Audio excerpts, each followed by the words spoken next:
देखिए रदरफोर्ड के मॉडल के बाद में हम पढ़ेंगे अब बोर्स मॉडल। अब देखो बोर के मॉडल में सबसे पहले हम पढ़ेंगे बोर की पोस्टुलेट्स। पोस्टुलेट्स का क्या मतलब हुआ? पोस्टुलेट्स का मतलब ये हुआ कि बोर ने कुछ स्टेटमेंट हमको दी और सामान्य शब्दों में कहें तो अपन यूँ कह सकते हैं, अपने को ये कहा कि ये मानो कि यही सही है। बोर ने माना कि मैंने जो प्रूव किया है यही ठीक है। अब जब तक उसको कोई रॉन्ग नहीं कर देता तब तक वही सही है। तो पोस्टुलेट पे कोई सवाल खड़े नहीं करने अपने कि ऐसा ही क्यों, ऐसा ही क्यों है। बोर ने जो पोस्टुलेट्स दिए वो सीधी सीधी उसने प्रूव करके दिए, आप उसको डायरेक्ट अडॉप्ट कीजिए, ठीक है ना। जो मैं बता रहा हूँ उसको देखिए, ठीक है। तो बोर की जो पोस्टुलेट्स थे क्या क्या थी, बोर ने क्या क्या बताया, देखेंगे। फिर देखते हैं कि उसके अंदर क्या क्या गलत हो गया, उसके क्या क्या ड्रॉबैक्स निकले। बोर मॉडल में भी खूब सारे ड्रॉबैक्स हैं। तो बोर की जो 3 पोस्टुलेट्स हैं उनके अंदर पहले पोस्टुलेट देखिए, रदरफोर्ड के साथ कंपेयर करते हुए हम चलेंगे। रदरफोर्ड ने क्या कहा था कि इलेक्ट्रॉन जो है वो सर्कुलर ऑर्बिट में घूम रहा है। दिक्कत क्या आई थी? दिक्कत ये आई थी कि अगर वो सर्कुलर ऑर्बिट में है तो सर्कुलर ऑर्बिट में अगर कोई चार्ज है, सर्कुलर मोशन में है, तो हमने अभी भी क्या पढ़ा था लास्ट वीडियो के अंदर कि जो सर्कुलर मोशन होता है वो हमेशा एक एस्केलरेटेड मोशन है। अगर उसके पास एस्केलरेशन है तो वो एनर्जी एमिट करेगा इन फॉर्म ऑफ रेडिएशन। तो बोर ने अपने पहले पोस्टुलेट यहीं से शुरू की कि इलेक्ट्रॉन जो होते हैं वो न्यूक्लियस के चारों ओर सर्कुलर ऑर्बिट में है, पर वो रेडिएशन एमिट नहीं कर रहे, एनर्जी को एमिट नहीं कर रहे। सबसे पहले तो उसने ये बोला। ये क्यों बोला? तो सिंपल सी बात है, रदरफोर्ड के मॉडल में स्टेबिलिटी ऑफ एटम हमने पढ़ा था कि अगर वो एनर्जी एमिट करेगा धीरे धीरे उसकी खुद की एनर्जी कम होगी, ऐसे पाथ धीरे धीरे स्पाइरल हो जाएगा और एट द एंड जो है वो न्यूक्लियस के अंदर गिर जाएगा। वो स्टेबिलिटी ऑफ एटम एक्सप्लेन नहीं हुआ, तो इन्होंने उससे बचने के लिए क्या बोल दिया कि वो जो है सर्कुलर ऑर्बिट में है और एनर्जी एमिट नहीं करते। और यहीं पे बोर का पहला ड्रॉबैक भी बन जाता है कि अगर वो सर्कुलर मोशन में है तो फिर जो फिजिक्स की थ्योरी है इलेक्ट्रोमैग्नेटिक की कि जो एस्केलरेटेड चार्ज होता है वो एनर्जी एमिट करता है, तो फिर वो बात कहाँ चली गई। तो यहीं पे उनका पहला ड्रॉबैक भी बन जाता है कि क्यों एमिट नहीं करेगा, क्यों नहीं करेगा, इसकी कोई वजह नहीं बताई। तो पहले पोस्टुलेट उनकी क्या थी कि जो इलेक्ट्रॉन है वो न्यूक्लियस के चारों ओर सर्कुलर ऑर्बिट के अंदर रिवॉल्व कर रहे हैं और वो कोई एनर्जी एमिट नहीं कर रहे हैं, इस वजह से वो न्यूक्लियस में गिर भी नहीं रहा है, ठीक है।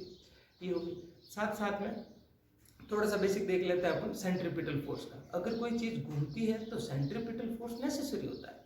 कोई भी चीज बिना सेंट्रीपिटल फोर्स के नहीं घूम सकती, सिंपल याद रखिए इसको। अगर सेंट्रीपिटल फोर्स है तभी वो कोई चीज जो है वो सर्कुलर मोशन में बनी रहती है।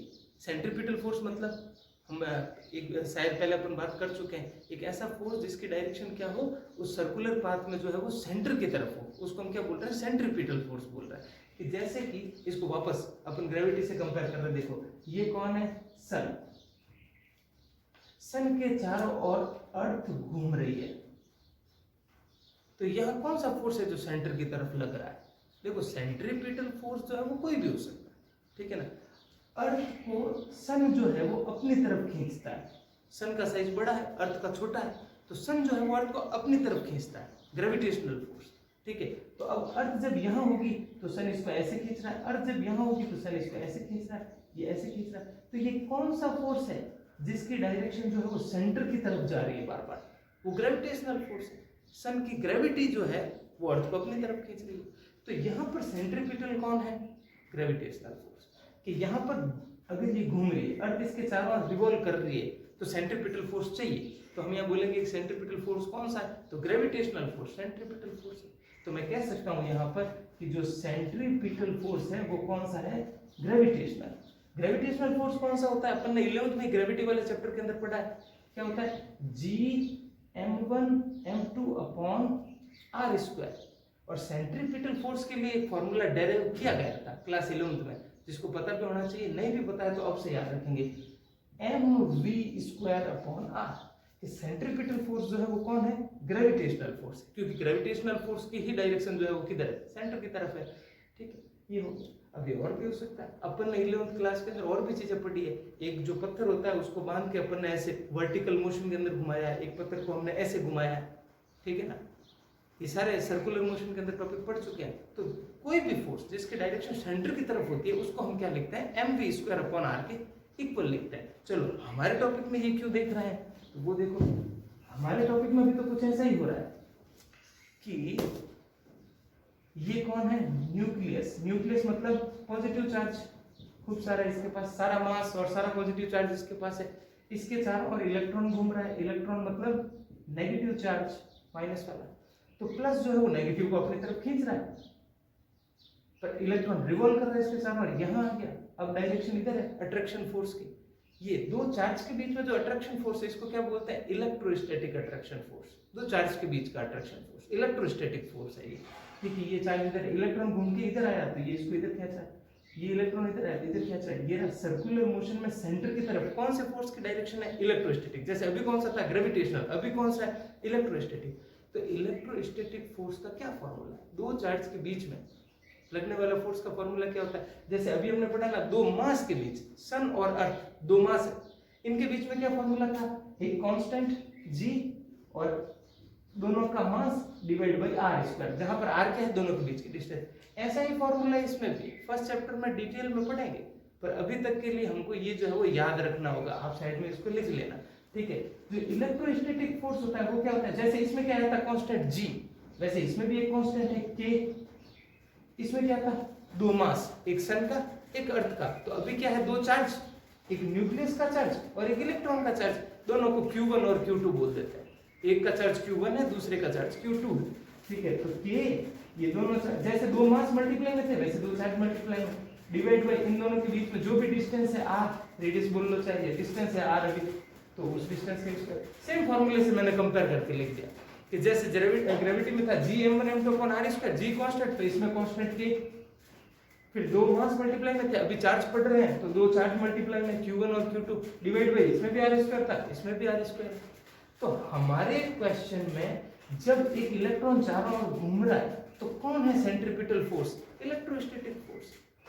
जो घूमने के लिए सेंट्रीपिटल फोर्स चाहिए वो कौन है, वो इलेक्ट्रोस्टैटिक फोर्स है, ठीक है। तो इलेक्ट्रोस्टैटिक फोर्स का फॉर्मूला क्या होता है, F K Q1 Q2 upon r square. K एक कांस्टेंट है, Q1 और Q2 दोनों चार्ज है, एक इलेक्ट्रॉन का चार्ज है और एक न्यूक्लियस का चार्ज है, इन दोनों के बीच की बात हो रही है। अब इसमें g की कुछ वैल्यू थी 6.67 into 10 to the power minus 11 और पीछे उसकी यूनिट, ठीक है। वैसे यहाँ पर k की भी एक वैल्यू, k एक कांस्टेंट है, ध्यान देना यहाँ पर। ये चीजें आपको फिलहाल तक के लिए एक बार डायरेक्ट याद रखनी होगी, दो चार चीजें, इसीलिए मैं एक्स्ट्रा में बता रहा हूँ आपको। ये फर्स्ट चैप्टर में पूरा डिटेल में आएगा, ठीक है। तो फिलहाल तक याद रखेंगे, क्वेश्चन इसके ऊपर अपन फर्स्ट चैप्टर में करेंगे कि कौन कौन सी चीजें। के एक कांस्टेंट है वैक्यूम का, ठीक है ना। जो वैल्यू मैं अभी बता रहा हूँ ना वो सिर्फ वैक्यूम के लिए है, कि अगर ये एक्सपेरिमेंट वैक्यूम में हो रहा है तो ये वैल्यू है। मीडियम के लिए इसकी वैल्यूज अलग होती है। तो फिलहाल वैक्यूम के लिए इसकी वैल्यू होती है 1/4 पाई एप्सिलॉन नॉट। वापस से 1/4 पाई एप्सिलॉन नॉट। यहाँ पर एक टर्म आ रही है, क्या पढ़ रहा हूं मैं इसको, एप्सिलॉन, और नीचे ये जीरो जैसा लिखा हुआ है इसको क्या बोल रहे हैं, नॉट, एप्सिलॉन नॉट। ये नॉट जब लिखा हुआ होता है इसका मतलब यही होता है कि ये चीज जो है वो वैक्यूम के लिए। अगर मैं ये नॉट हटा दूं इसका मतलब वैक्यूम नहीं है हमारे इस क्वेश्चन के अंदर। तो फिलहाल हम सारी बातें जो है वो वैक्यूम के लिए ही करेंगे। तो क्या पढ़ते हैं इसको, एप्सिलॉन नॉट। ये भी एक सिंबल है, जैसे पाई, इसका नाम क्या है पाई, वैसे इसका क्या नाम है एप्सिलॉन, ऐसे प्रोनाउंस करते हैं इसको, एप्सिलॉन नॉट। ये खुद भी एक कांस्टेंट है, फर्स्ट चैप्टर में डिटेल में आएगा। ये खुद भी एक कांस्टेंट है, इसकी भी वैल्यू होती है 8.85 into 10 to the power minus 12 और पीछे उसकी क्या होती है यूनिट। तो फिलहाल हम इसके बारे में बात नहीं करेंगे, ये अपन फर्स्ट चैप्टर पढ़ लें। कंबाइनली हमारे लिए ये कांस्टेंट है, पाई भी एक कांस्टेंट है, 4 भी एक कांस्टेंट है, ये पूरा का पूरा एक कांस्टेंट है। पाई की वैल्यू 3.14 रख दो, एप्सिलॉन नॉट एक कांस्टेंट है, इसकी भी वैल्यू रख दो, इस पूरे को सॉल्व कर दें तो वैल्यू आती है 9 into 10 to the power 9 unit, पीछे जो भी उसकी यूनिट है। तो k क्या है, एक कांस्टेंट, वैल्यू कितनी है इसकी 9 into 10 to the power 9। Numerical में क्या यूज करेंगे 9 into 10 to the power 9, पर जब तक हम डेरिवेशन कर रहे हैं तब तक हम k की क्या वैल्यू यूज करेंगे 1/4 पाई एप्सिलॉन नॉट। ये हमको याद है। वापस से अगर कोई इलेक्ट्रॉन रिवॉल्व कर रहा है तो घूमता है, तो हमने बात की वहां सेंट्रीपिटल फोर्स जरूर होता है, मतलब एक फोर्स होता है जिसके डायरेक्शन सेंटर की तरफ होती है, घूमने के लिए वो जरूरी है। तो इधर सेंटर की तरफ किसके, दो चार्ज के बीच के फोर्स को क्या बोलते हैं इलेक्ट्रोस्टैटिक फोर्स। क्या फॉर्मूला है उसका, ग्रेविटी वाले से कंपेयर करके निकाला, K Q1 Q2 upon r square. K क्या है कांस्टेंट 1/4πε0। Q1 और Q2 क्या है, न्यूक्लियस और इलेक्ट्रॉन का चार्ज, जिन दो के बीच में फोर्स निकाल रहे हैं वो, और R क्या है, दोनों चार्ज के बीच की क्या होगी, डिस्टेंस होगी। तो यहां तक देखने के बाद वापस आते हैं बोर की फर्स्ट पोस्टुलेट के ऊपर कि क्या है उसकी फर्स्ट पोस्टुलेट, उसका पहला स्टेटमेंट एटम के बारे में क्या है जो वो खुद उसको सही मानता है। ठीक है, देखते हैं क्या है। वापस से हमने कहा था कि रदरफोर्ड ने तो कहा था कि इलेक्ट्रॉन, अगर रदरफोर्ड ने सॉरी कहा नहीं था, उसका ड्रॉबैक था कि अगर इलेक्ट्रॉन रिवॉल्व करेगा तो वो एस्केलरेटेड चार्ज है और वो एनर्जी एमिट करेगा। और इसके मॉडल में पहली लाइन क्या आ गई, according to Bohr electron revolve around nucleus in circular orbit and they do not emit energy. ध्यान दें यहाँ पर, यहीं पर रदरफोर्ड से अलग हुआ, दे डू नॉट एमिट एनर्जी, वो एनर्जी रिलीज नहीं करते। क्यों नहीं करते, वो उसका ड्रॉबैक है, वो उसको खुद को नहीं पता। ठीक है ना, हम उसको ड्रॉबैक के अंदर इंक्लूड करेंगे। उसने बोला कि नहीं करते बस। ठीक है, फिर क्या, अगर वो घूम रहा है तो सेंट्रीपिटल कौन है, तो हमने अभी कहा इलेक्ट्रोस्टैटिक फोर्स सेंट्रीपिटल है। ठीक है, तो the necessary centripetal force for revolution, घूमने के लिए जो हमको चाहिए वो क्या है, is provided by electrostatic force of attraction, वो इलेक्ट्रोस्टैटिक फोर्स है। ठीक है, तो हमने लाइन लिख दी कि सेंट्रीपिटल फोर्स जो है वो कौन है, इलेक्ट्रोस्टैटिक फोर्स। सेंट्रीपिटल फोर्स का क्या फॉर्मूला 11 से आया, mv²/r, ये लिख दिया। इलेक्ट्रोस्टैटिक फोर्स, दो चार्ज के बीच का फोर्स कैसे निकालते हैं, k(q1q2/r², k(q1q2/r²। k क्या है अभी बताया, एक कांस्टेंट 1/4πε0। Q1 और Q2 कौन है, एक न्यूक्लियस का चार्ज और एक इलेक्ट्रॉन का चार्ज, किसी का भी ले सकते हो। चलो अपन लेते हैं, जैसे कि ये रहा न्यूक्लियस और ये रहा इलेक्ट्रॉन। तो Q1 इलेक्ट्रॉन का चार्ज कितना, E, इलेक्ट्रॉन का चार्ज कितना, E, इलेक्ट्रॉन का चार्ज कितना होता है, छोटी क्लास में पढ़ चुके हैं, ध्यान रहे। इलेक्ट्रॉन का चार्ज होता है 1.6 × 10⁻⁻19 कूलम। ये इलेक्ट्रॉन का चार्ज है और इसको हम नॉर्मली किससे डिनोट करते हैं, E। प्रोटॉन का चार्ज कितना है, वो भी इतना ही, बस इलेक्ट्रॉन का चार्ज नेगेटिव में होता है और प्रोटॉन का चार्ज जो होता है वो प्लस में होता है, दोनों सेम ही है, ध्यान रखना। इलेक्ट्रॉन का चार्ज -1.6 × 10⁻⁻19 और प्रोटॉन का चार्ज +1.6 × 10⁻⁻19। तो हम माइनस और प्लस जो है डेरिवेशन के दौरान जनरली यूज नहीं करते। जब हमको नेचर पूछा जाता है, देखो नेगेटिव साइन अट्रैक्शन को बताता है, तो जब कभी भी फोर्स का नेचर वगैरह पूछते हैं अपने से, तो अपन जो है वो नेगेटिव और पॉजिटिव साइन यूज करते हैं। नॉर्मली नेचर वगैरह के बारे में अगर बात नहीं हुई तो हम दोनों का ही, इलेक्ट्रॉन का चार्ज लिखना होता है तो भी ई ही लिखते हैं, मैग्नीट्यूड ही लिखते हैं, उसका कोई साइन नहीं लिखते हैं। और प्रोटॉन का चार्ज पूछते हैं तो उसको भी ई ही लिखते हैं। तो ई का क्या मतलब हुआ, 1.6 × 10⁻⁻19 कूलम, ये हुआ चार्ज उसका। ठीक है, अब इलेक्ट्रॉन का चार्ज कितना, ई नंबर बता दिया, Q1। न्यूक्लियस का चार्ज कितना, अब न्यूक्लियस के अंदर कौन होता है, प्रोटॉन। कितने प्रोटॉन है, अगर हाइड्रोजन है तो उसमें कितना प्रोटॉन होता है, एक, तो हम लिख देंगे ई। अगर हीलियम है तो हीलियम में कितने प्रोटॉन होते हैं न्यूक्लियस में, 2, तो हम लिख देंगे 2e, उसमें डबल हो जाएगा। लिथियम है तो क्या हो जाएगा, 3e। ऐसा तो कोई भी हो सकता है, तो हम क्या लिख देंगे, Ze। ठीक है ना, Ne नहीं लिख के अपन क्या लिखेंगे, Ze, क्योंकि नंबर ऑफ प्रोटॉन को अपन किससे शो करते हैं, केमिस्ट्री में Z से शो करते हैं। ठीक है ना, तो न्यूक्लियस का चार्ज कितना, कि भाई न्यूक्लियस में अगर एक प्रोटॉन है तो E, 2 प्रोटॉन है तो 2e, 3 प्रोटॉन है तो 3e, पर प्रोटॉन कितने हैं, Z, number of proton Z, तो कितना चार्ज हो गया न्यूक्लियस का, Z। और इलेक्ट्रॉन का चार्ज कितना, E। तो Q1 को क्या ले लिया हमने, E इलेक्ट्रॉन का चार्ज, और Q2 को क्या ले लिया हमने, Ze न्यूक्लियस का चार्ज। K तो एक कांस्टेंट है। ठीक है, इसको सॉल्व करते हैं। देखो mv²/r सेंट्रीपिटल फोर्स, K क्या है, 1/4πε0, ये कांस्टेंट। इस पूरे की वैल्यू कितनी होती है मैं बता चुका हूं, 9 × 10⁻9 यूनिट। अब Q1 और Q2, एक तो है इलेक्ट्रॉन का चार्ज E और एक न्यूक्लियस का चार्ज Ze, और अपॉन में r², ये हो गया r²। अब E और E मल्टीप्लाई होके क्या बन जाएगा, E²। तो एक लाइन इसको आगे बढ़ा देते हैं, यहां से रफ कर देते हैं इसको, एक लाइन और आगे बढ़ा देते हैं, mv²/r is equals to Z, और E और E मल्टीप्लाई होंगे तो E², और अपॉन में कौन है, 4πε0r²। इकट्ठा लिख देता हूं, 4πε0r²। इसको दे देते हैं इक्वेशन नंबर 1। आगे खूब सारे डेरिवेशन है जो लगभग इसी इक्वेशन से शुरू होता है। इस इक्वेशन के बिना आगे के डेरिवेशन नहीं हो पाएंगे, इसलिए ये समझ में आना जरूरी है। अगर इसके बारे में कुछ बात ना समझ में आई हो तो कमेंट के अंदर जरूर लिखें, आपको जवाब दे दिया जाएगा। तो बोर की 3 पोस्टुलेट है। अभी हमने फर्स्ट पोस्टुलेट पढ़ी है कि इलेक्ट्रॉन जो है वो सर्कुलर ऑर्बिट में न्यूक्लियस के चारों ओर रिवॉल्व कर रहे हैं और इस दौरान वो एनर्जी को एमिट नहीं करते। और घूमने के लिए जो सेंट्रीपिटल फोर्स चाहिए, वो सेंट्रीपिटल फोर्स कहाँ से मिला हमको? इलेक्ट्रोस्टैटिक अट्रैक्शन फोर्स से हमको मिला, जिसका फॉर्मूला हमने लिख दिया। तो सेंट्रीपिटल के सामने इलेक्ट्रोस्टैटिक अट्रैक्शन फोर्स का वैल्यू लिख दिया अपन ने। तो अब हम देखेंगे बोर की सेकंड पोस्टुलेट। उससे पहले हम फर्स्ट पोस्टुलेट को नोट कर लेंगे।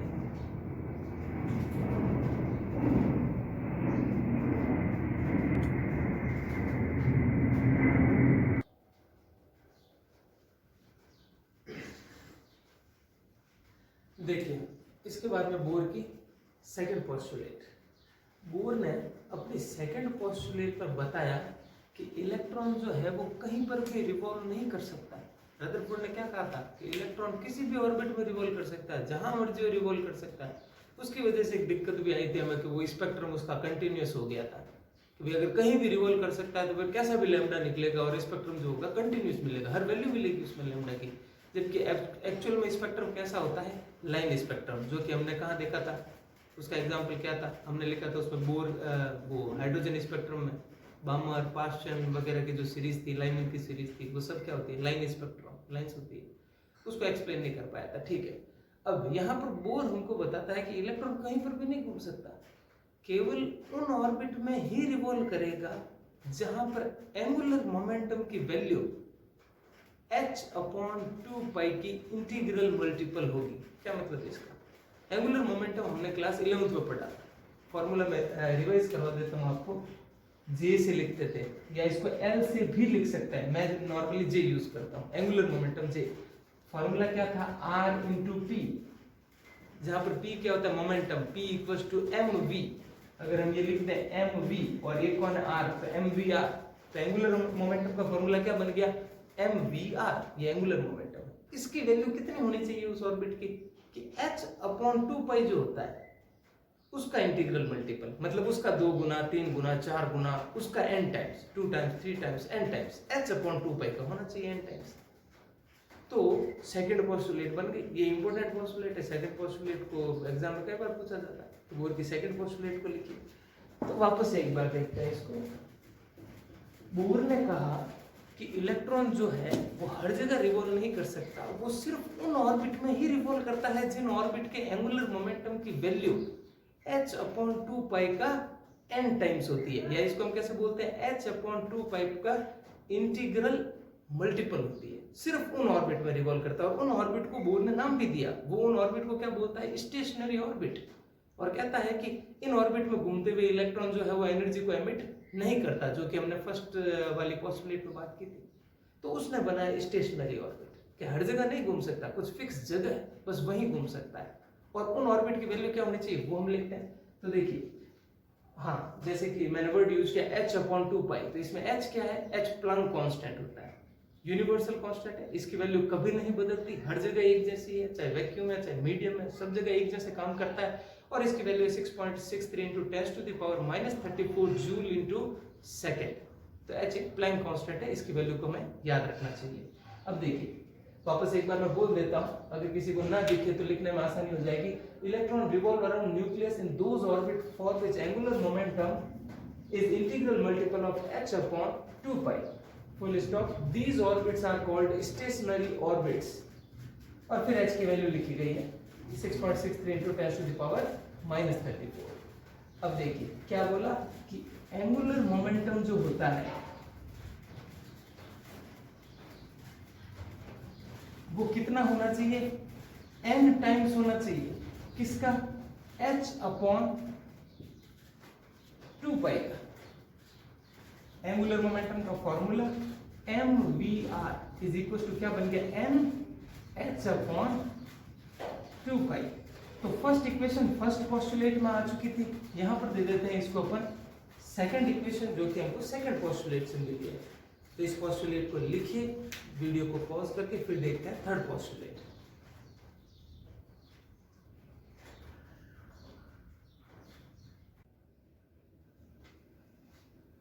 ध्यान देंगे बोर की थर्ड पोस्टुलेट के ऊपर। देखिए थर्ड पोस्टुलेट में क्या बताया, वापस से रिपीट कर रहा है। बोर ने क्या बताया कि कुछ स्टेशनरी ऑर्बिट में ही इलेक्ट्रॉन घूमता है। क्या होते हैं स्टेशनरी ऑर्बिट? तो उसकी डेफिनेशन सेकंड वाले पोस्टुलेट में आ चुकी है कि वो ऑर्बिट जिनके एंगुलर मोमेंटम की वैल्यू h/2π का इंटीग्रल मल्टीपल होता है उनको हम क्या बोलते हैं? Stationery orbit. और बोर तीसरी पोस्टुलेट में कहता है कि जब इलेक्ट्रॉन स्टेशनरी ऑर्बिट में घूम रहा होता है, वो फिक्स ऑर्बिट जो बोर ने बनाया, तो उस टाइम पर वो एनर्जी को एमिट नहीं करता है। ऐसा क्यों कहा? स्टेबिलिटी ऑफ एटम को बताने के लिए। रदरफोर्ड ने तो रदरफोर्ड के अंदर क्या होता है कि एनर्जी एमिट करता है तो फिर वो न्यूक्लियस के अंदर गिर जाता है। तो इसने क्या बोल दिया कि जब ये स्टेशनरी ऑर्बिट में इलेक्ट्रॉन रिवॉल्व कर रहा होता है उस टाइम पर जो है वो एनर्जी को एमिट नहीं करता। इस टाइप से उसने कहा कि एटम जो है वो स्टेबल है। हालांकि ये ड्रॉबैक है, मैं वापस तीसरी बार बता रहा हूँ, ठीक है ना। तो कि अगर वो स्टेशनरी ऑर्बिट में रिवॉल्व कर रहा है तो एनर्जी को एमिट नहीं करेगा। तो अब बोर को ये भी बताना है कि एनर्जी को एमिट करेगा कब। तो उसके लिए उसने देखो क्या बताया, वो ध्यान दें कि ये न्यूक्लियस है, इसके चारों ओर चलो, जैसे कि मैंने दो ऑर्बिट बताया जो बोर ने बोले, ये वो वाले दो स्टेशनरी ऑर्बिट है, इनके अंदर इलेक्ट्रॉन जो है वो एनर्जी को जो है वो एमिट नहीं करता। तो एनर्जी एमिट करेगा कब वो ये बताना पड़ेगा। तो उसके लिए देखो उसने क्या बताया कि जब कोई इलेक्ट्रॉन, ये यहाँ पर इसकी एनर्जी कम है और यहाँ पर इसकी एनर्जी क्या होती है? ज्यादा। अगर और ज्यादा दूर जाएगा ऑर्बिट तो एनर्जी और बढ़ती है। तो हम इसको क्या बोलते हैं? लोअर एनर्जी लेवल, और इसको क्या बोलते हैं? Higher energy level. चलो इसकी एनर्जी को मैं लिख देता हूँ En1 और इसकी एनर्जी को हम लिख देते हैं En2। En1 क्या है? यहाँ पर इलेक्ट्रॉन की जो एनर्जी है उसको हम बोलते हैं लोअर एनर्जी लेवल, कम एनर्जी वाला इलेक्ट्रॉन है। और जो यहाँ इलेक्ट्रॉन होते हैं उनकी एनर्जी जाता है, इसको हमने बोला हायर एनर्जी लेवल, ठीक है। अगर कोई इलेक्ट्रॉन जैसे कि यहाँ से यहाँ पर जंप करने के लिए इसको 10 जूल की एनर्जी चाहिए, तो अगर मैं इसको 10 जूल की एनर्जी दूंगा तो इलेक्ट्रॉन क्या करेगा? लोअर से हायर में क्या कर जाएगा? जंप। वो 10 जूल की एनर्जी को एब्जॉर्ब करेगा, खुद लेगा, और जैसे उसकी खुद की एनर्जी बढ़ेगी वो जंप करके लोअर से कहाँ चला जाएगा? हायर। फिर उसने कहा अगर वो हायर से लोअर में आया तो उसने जितनी एनर्जी एब्जॉर्ब की थी उतनी एनर्जी को रिलीज करना पड़ेगा। इस टाइप से वो रिलीज करता है। तो उसने कहा कि जब भी कोई इलेक्ट्रॉन नॉर्मल, अभी किसी भी एक लोअर एनर्जी लेवल में, तो इलेक्ट्रॉन को जब एनर्जी मिलती है, एक डेफिनेट अमाउंट ऑफ एनर्जी, ध्यान रखना एनर्जी भी यूं नहीं कि मान लीजिए यहाँ से यहाँ तक 10 जूल चाहिए, इसको 6 जूल की एनर्जी मिली, तो क्या ये लोअर से हायर में जाएगा? नहीं जाएगा। एक डेफिनेट अमाउंट ऑफ एनर्जी होता है कि यहाँ से यहाँ तक इतनी चाहिए तो उतनी चाहिए, उससे कम वाली एनर्जी में जंप नहीं कर सकता। तो जब भी इलेक्ट्रॉन को एक डेफिनेट अमाउंट ऑफ एनर्जी मिलती है, जितनी यहाँ से यहाँ तक जानी चाहिए उतनी एनर्जी जब मिलती है, तो वो लोअर से किस में चला जाता है? हायर में चला जाता है, उस एनर्जी को एब्जॉर्ब करके। और जब वो इलेक्ट्रॉन वापस हायर से लोअर में आता है तो उतनी ही डेफिनेट अमाउंट ऑफ एनर्जी को क्या कर देता है? रिलीज कर देता है, एमिट कर देता है इन फॉर्म ऑफ फोटॉन। अब इसको ज्यादा कॉम्प्लिकेटेड ना बनाए, फोटोन का मतलब आप वही समझें, लाइट ही, इलेक्ट्रोमैग्नेटिक रेडिएशन ही, कि जैसे ही कोई हायर एनर्जी लेवल से लोअर एनर्जी लेवल में आता है तब वो एनर्जी को क्या करता है? रेडिएट। तो इसको एक बार देख लेते हैं, मैं इसको बोल देता हूँ। When electron do not emit energy when it revolve in stationery orbit, that's why atom is stable. यहाँ तक बात समझ में आ गई कि स्टेशनरी ऑर्बिट में घूम रहा है, एनर्जी एमिट नहीं करेगा, इसलिए वो स्टेबल है। फिर कब करेगा? उसका जवाब दिया जा रहा है कि when an electron jumps from lower to higher energy level, जब वो लोअर से हायर एनर्जी लेवल में जाता है, it absorb definite amount of energy. ये एक डेफिनेट, यहाँ से यहाँ तक जितनी चाहिए एनर्जी उतनी वो क्या करता है? एब्जॉर्ब करता है, definite amount of energy. And when electron jumps from higher to lower, then it emit definite amount of energy. तो ये लाइन आ गई वापस, jumps from higher to lower energy level, it emit definite amount of energy। और किस type से energy emit करता है? तो उसने कहा in form of photon. Photon क्या होते हैं? हो सकता है आपने सुना हो, नहीं सुना हो, तो अपन फिजिक्स में एक चैप्टर में फोटोन के जो है कंसेप्ट के बारे में डिटेल में पढ़ेंगे। तो फोटोन को क्या बोलते हैं? एनर्जी का एक पैकेट बोलते हैं, एक बंडल बोलते हैं एनर्जी का, ठीक है। तो वो उसके बारे में बात करेंगे। फोटोन कुछ नहीं है, वही लाइट ही। अलग अलग साइंटिस्ट ने अलग अलग नाम दिए। लाइट को इलेक्ट्रोमैग्नेटिक रेडिएशन भी बोलते हैं, ठीक है ना, और लाइट को फोटोन भी बोलते हैं। अलग अलग तरीके हैं जो अपन डुअल नेचर ऑफ लाइट जब चैप्टर आएगा तब पढ़ेंगे। तो फिलहाल आपके लिए चाहे मैं रेडिएशन बोलूं, चाहे एनर्जी बोलूं, फोटोन बोलूं, सब एक ही समझे, कोई दिक्कत नहीं है, ठीक है। तो अब देखो, तो एनर्जी रिलीज करेगा जब ये हाई टू लो आएगा, तो ये एनर्जी क्या करेगा? रिलीज करेगा। जैसे ही इलेक्ट्रॉन हाई टू लो में जंप करेगा भाई ऊपर जाएगा तब तो एब्जॉर्ब करेगा, पर ऊपर से जब नीचे आएगा तो एनर्जी को क्या करेगा, रिलीज करेगा इन फॉर्म ऑफ फोटोन, और उस फोटोन की एनर्जी क्या होगी, h nu, h Planck constant और न्यू मैंने इस टाइप से लिखा, ये क्या है, फ्रीक्वेंसी का सिंबल है। आप चाहें तो इसको h f भी लिख सकते हैं फ्रीक्वेंसी, पर जनरली यूज होता है न्यू वर्ड, न्यू ऐसे पढ़ा दो इसको, ठीक है। तो h न्यू, तो ये हो गई आपकी बोर की थर्ड पोस्टुलेट, जिसमें उसने क्या बताया कि स्टेशनरी ऑर्बिट के अंदर एनर्जी एमिट नहीं करता, ये जब हायर टू लोअर में जंप करता है इलेक्ट्रॉन कभी भी, तब वो एनर्जी को क्या करता है, एमिट करता है, और उस एनर्जी की वैल्यू कितनी होती है, h न्यू। जैसे कि देखो फॉर्मूला बना सकते हैं, जैसे कि इसकी एनर्जी यहाँ पर कितनी है 100 जूल और यहाँ पर कितनी है 80 जूल, तो जब 100 से 80 में उसको आना पड़ेगा तो कितना छोड़ना पड़ेगा, 20। तो ये एनर्जी किसके इक्वल है, इसकी एनर्जी और इसकी एनर्जी के डिफरेंस के इक्वल है। इसकी एनर्जी कितनी है 100, यहाँ पर एनर्जी कितनी है 80, अगर 100 वाले को 80 के अंदर आना है तो कितना छोड़ना पड़ेगा, 20। तो h न्यू क्या हो गया 20, मतलब फॉर्मूला क्या हो गया, इसकी एनर्जी 100 मतलब क्या, En2 माइनस En1, इसकी एनर्जी कितनी En1, और ये किसके इक्वल होगी, h न्यू। ये होगी बोर की थर्ड पोस्टुलेट और हमारे लिए थर्ड इक्वेशन। ये है बोर की तीनों पोस्टुलेट्स। अब इसके बाद में शुरू हो जाएंगे इस चैप्टर के डेरिवेशंस, ठीक है, तो जो कि फिजिक्स की क्या होती है, बैकबोन होती है। डेरिवेशन पोर्शन आपका स्ट्रांग होना चाहिए, जिसके डेरिवेशन स्ट्रांग होता है उसकी फिजिक्स स्ट्रांग होती है, ठीक है। तो यहाँ तक अच्छे से पढ़ लें, समझ लें, ये थोड़ा सा जो है वो लर्न करने वाला पोर्शन भी होता है इसमें, तो अच्छे से समझें और इतनी चीज को लर्न करें। अब आगे जो है वो डेरिवेटिव पार्ट है, तो वो होगा आपके प्रैक्टिस वाला पोर्शन। जितनी प्रैक्टिस करोगे उतने अच्छे डेरिवेशन होंगे। नया कुछ नहीं होगा डेरिवेशन, बस ये 3 इक्वेशन से अपना सारा काम हो जाएगा। जनरली जो अपन ने फर्स्ट सेकंड और थर्ड ऑर्बिट में 3 इक्वेशंस डाली है, इन तीनों इक्वेशन से बाकी का सारा काम हो जाएगा। तो यहाँ तक करेंगे, आगे का अगली क्लास में।